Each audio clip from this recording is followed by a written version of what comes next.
Hello, everyone, or should I say hello, cats? Since the abbreviation for Chat About That is cat, I decided that I wanted to call my listeners cats.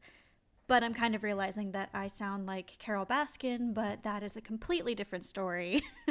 In this episode, I'm going to be chatting about the history of drive-in movie theaters and why I think they should be brought back.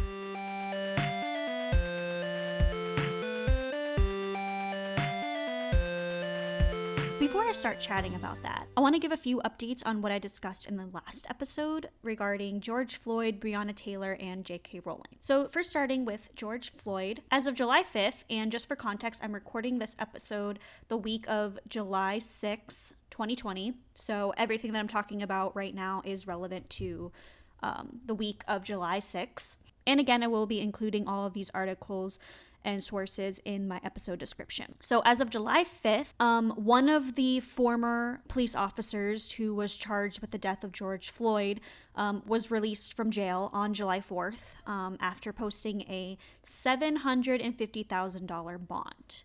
And he is the third of the four officers who was involved with his death who has been set free while awaiting trial. So that's disappointing, but they're still awaiting trial.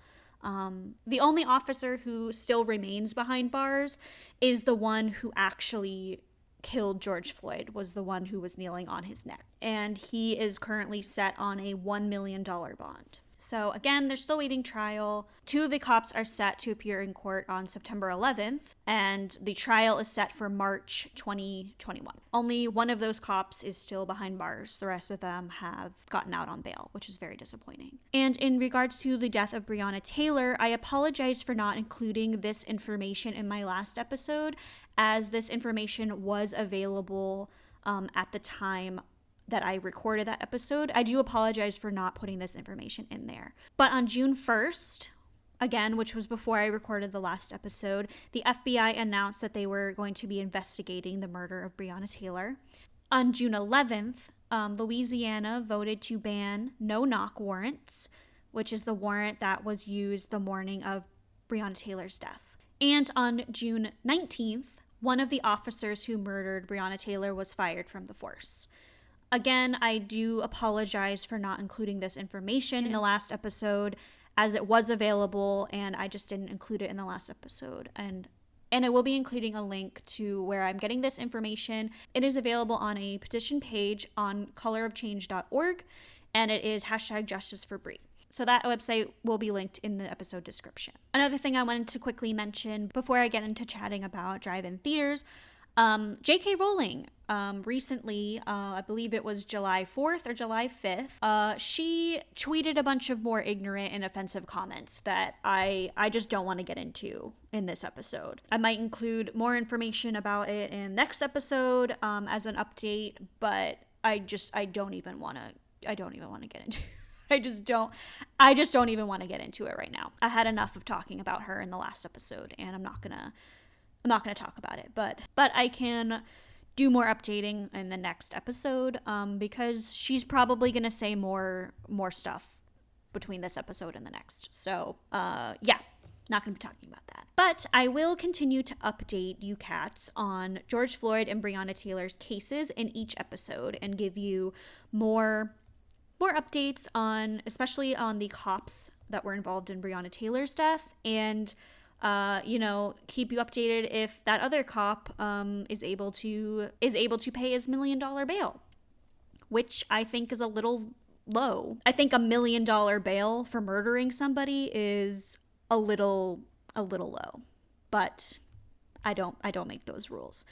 But yes, I am going to be updating you on all of the cops that are involved in both of their deaths, and I just want to include more resources for you guys. In the second episode of Chat About That, I said that I was going to be promoting a different company or a different business in each episode. And because there are so many great resources and sites where you can learn more about the Black Lives Matter movement, I just don't feel comfortable in this episode promoting something that doesn't have to do with that. I will continue to include the Black Lives Matter website in my episode description, as well as the petitions and information about George Floyd and Breonna Taylor. I know that there have been so many other people, just like George and Brianna, who have been wrongfully killed by police officers who I'm not mentioning.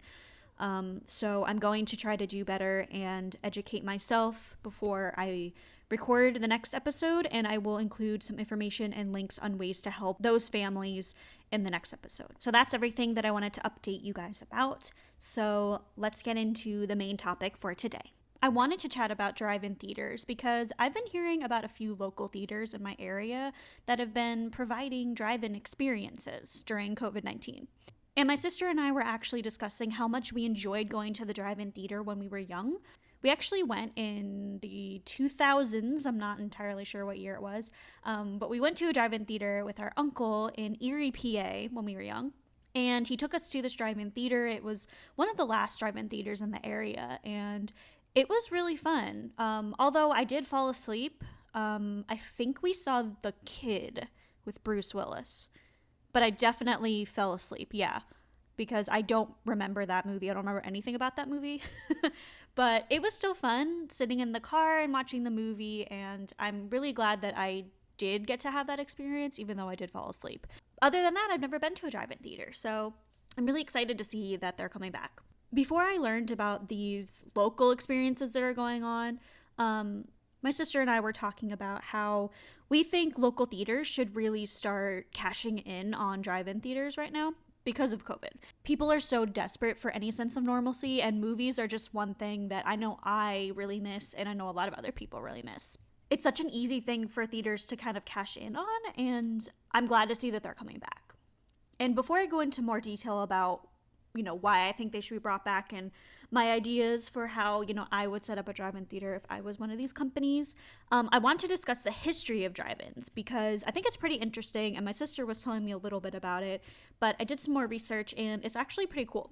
So in New Mexico, all the way back in 1915, a partial drive-in theater was opened. It was called Theater de Guadalupe, and there were automobile entrances and places for about 40 cars on the grounds.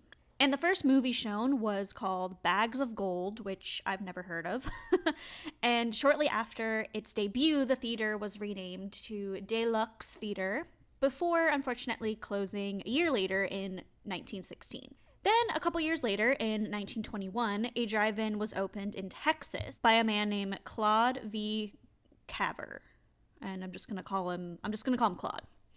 And so Claude got a permit from the city to project films onto a screen and to have cars parked, bumper to bumper really close, and have people come and watch these films from their cars. So in the 1920s, outdoor movies became really popular for summer entertainment, but only a few existed due to a lot of logistical difficulties because people at the time didn't really know, how to use the sound, and it was hard to get a projector and to projection on a big wall, or have a screen or put up a big sheet. The logistics back then were really difficult.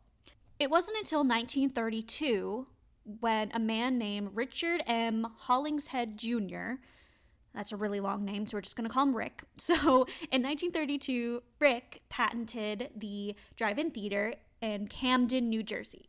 And Rick's family owned and operated the R.M. Hollingshead Corporation. We're just gonna call it the Corp. Okay, it's way too long. His name and his company is too long. So the Corp was a chemical plant that was located in Camden, New Jersey.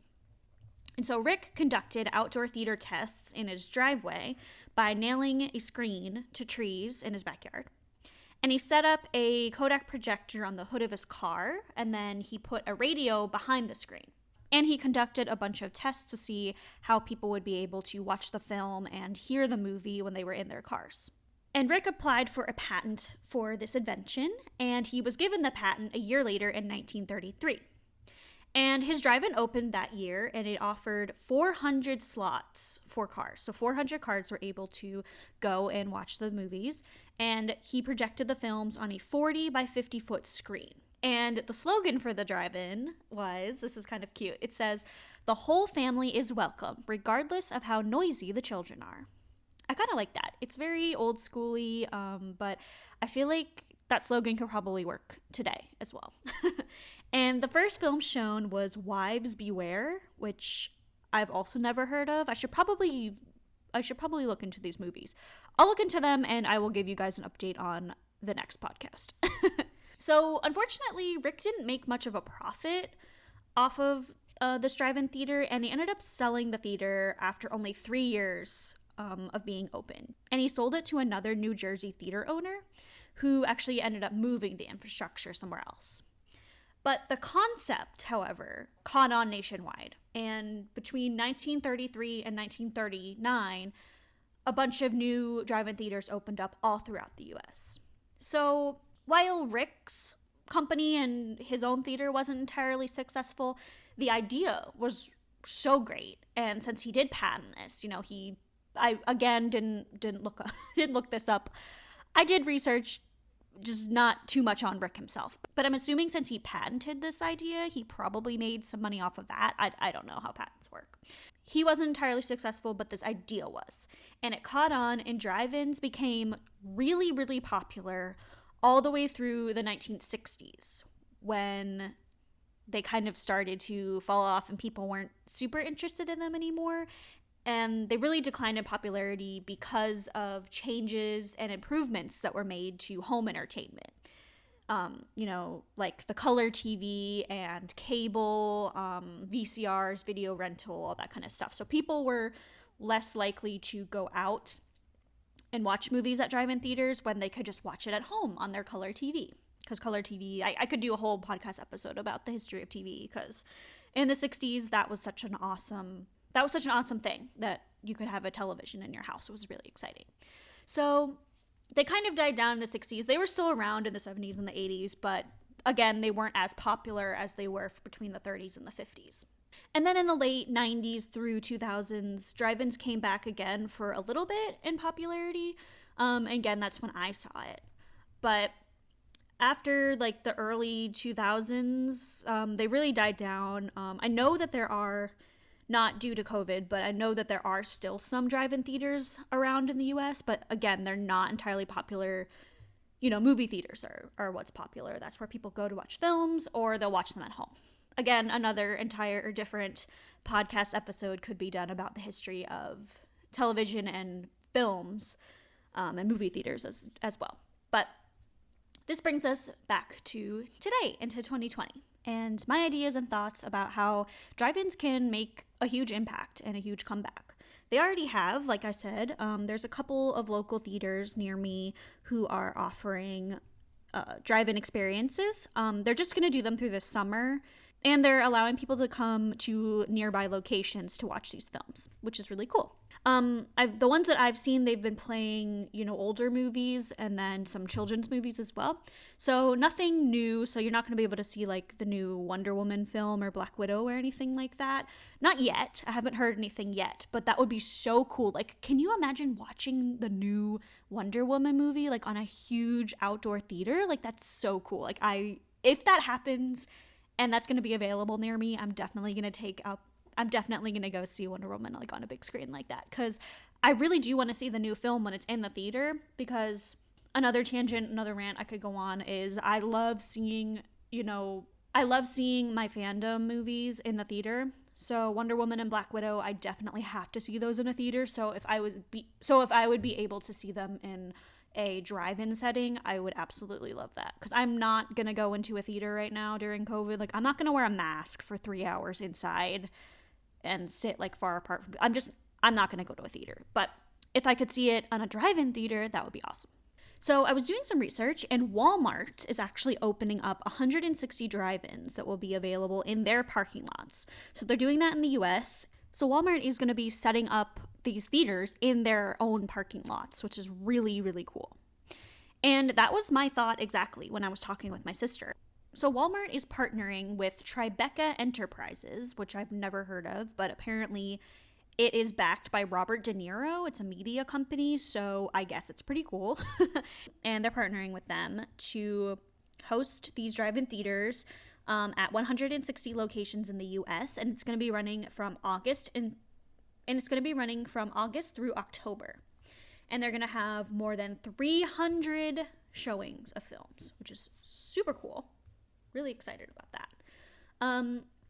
I think that other businesses should be teaming up with local theaters and host these drive-in experiences, because if you're a mall or like a store like Target or Walmart and stores like that where they have these giant lots and these giant parking areas that are not being utilized during COVID, they really could benefit, just like Walmart is doing. They really could benefit from opening up these drive-in theaters and having people come. And if they team up with these businesses, obviously I'm not a business expert. I'm not sure really how logistically this all would work, like on a business standpoint.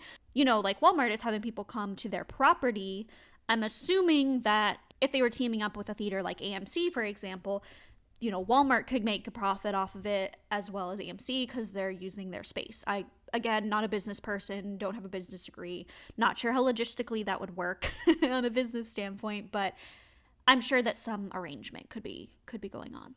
And they're going insane. Like, we've seen so many people, and again, I know I keep saying this, but this could be an entirely different segment, talking about people who are not social distancing and not wearing masks and still going out and being, acting like there's no virus going on. Because people are going insane inside and isolating, and we want normalcy. We want to be able to go out, but we need to do it in a safe way. So drive-in theaters, again, are such a great opportunity for this. Also, people love nostalgia. So the idea of a drive-in theater, it's so, I know that it was popular from the 30s all the way to the 2000s, but it is really such a 60s, 50s kind of thing, because that's when it was really popular. And when you watch movies or TV shows from that time period, the people are always going to drive-in theaters. So it's such a nostalgic thing, especially if, you're older and you actually have more experiences when you were younger, when you went to a drive-in theater. It could be just really fun. So I think that this is such a great opportunity for theaters to do this. Like I said, there are so many parking lots that are not being used, like malls and, Walmart, for example, Targets. I haven't been out and about in about 4 or 5 months, so I don't really remember all of the stores, but there are a lot of parking lots and parking structures where people could go and have these drive-in theater experiences. There's also, at least around me, I'm not sure, how this would work in like New York City or, bigger cities, but there are a lot of like empty field lots, like where you would go for, a fair or, little festivals and stuff. There are so many big lots like that people could utilize. And again, it would be a little difficult to put up the screen, because I know you have to have these giant screens, but with today's technology, that's really not that complicated to set up. It would just be a matter of getting it and physically putting it up, but actually getting the materials to do that nowadays is not as difficult as it would have been back in the 30s. But I just think this is such a cool idea, and this is so fun, because like I was saying, like I really want to watch new movies, and not even just new movies. Like I want to go and like do things out, but actually sitting in a movie theater and being in there and wearing a mask for 2 to 3 hours, sitting in a room with a bunch of strangers is not something that I want to do. But if I can go and sit in my own car with people that I know and people that I've, been around and social distancing with, that's something that's much more comfortable and much more safe. And the drive-in theater near me that's opening, it's only $20 per car, and you're allowed to have 4 people in the car. So that's so cheap. So dividing that by 4 people, math. So that's only about $5 a ticket, which is so cheap, because once you get all of the fees and the popcorn and, if you're going to see a 3D movie or like in a special theater or whatever, a ticket for one person is about $20, $12 to $20. So if you can have 4 people go and watch a movie for only $20, that's just so much better for everyone involved. And I'm doing some research right now, and there are actually a lot of other places that are opening up drive-in theaters for the summer. And they're really just making such a big comeback. And there's a lot about the Walmart drive-in theaters. Apparently, I'm looking up right now, they're going to have their own website that's going to be all about these drive-in theaters. But Walmart is going to be starting this drive-in theater experience in August. But yeah, there's so many there's so many places that are going to be doing these theaters. There's a couple of music festivals that are going to be doing them as drive-ins instead. And it looks like just like a lot of people are doing this. Just for some context, for when I'm recording this the week of July 6, 2020. So everything that I'm talking about is obviously new and up to date as of the week of July 6. So just for some context. But I'm looking right now, and this says Michael B. Jordan, who is an actor. He was in the Black Panther film. That is probably one of his most recent films that he's done. He was Killmonger in Black Panther, which, if you haven't seen Black Panther, again, could go on another greatest Marvel movies of all time, Black Panther. This says Michael B. Jordan is going to bring free drive-in movies to Savannah, Georgia, and some other U.S. cities, which awesome. And it looks like he's teaming up with Amazon Studios to bring some free drive-in movie screenings. So that's awesome. Thank you, Michael B. Jordan. Where is he hosting these? Oh, I think he is playing a couple of his films. That's so cool. Gosh, I'm just googling this right now. And it looks like there's a couple of other, concert experiences that are doing drive-ins. So in Winston-Salem, North Carolina, it looks like they're actually going to be doing a couple of pop-up drive-in theaters to some local fairgrounds there. So again, my ideas are being implemented everywhere. I'm so excited. About this. So yeah, they're going to be using some fairgrounds to create a drive-in theater, which is awesome. So I just think this is a really cool thing that people are doing right now, because we all want normalcy back. We want to go to theaters. We want to have nostalgia, and we want an experience that can bring us joy and that we can do with people, but be safe while doing it. I think that's the key to any successful summer activity right now, is what can we do that's going to be fun and we can do with friends and family, but we can be safe while doing it and we can social distance. And even if you didn't want to be in the same car as your friends, you could, have your family or people that you're social distancing with in your car and then park right next to your friends, and you could roll the window down and talk to them. So, or not talk to them during the movie, but you know what I mean. So I just think this is such a cool thing that's going on right now. So I think that we all could really benefit from a drive-in theater and some type of activity that allows us to leave our home and enjoy something that's normal and do it in a safe way. So I'm going to keep an eye on the Walmart drive-in theaters and update you guys in the next episode.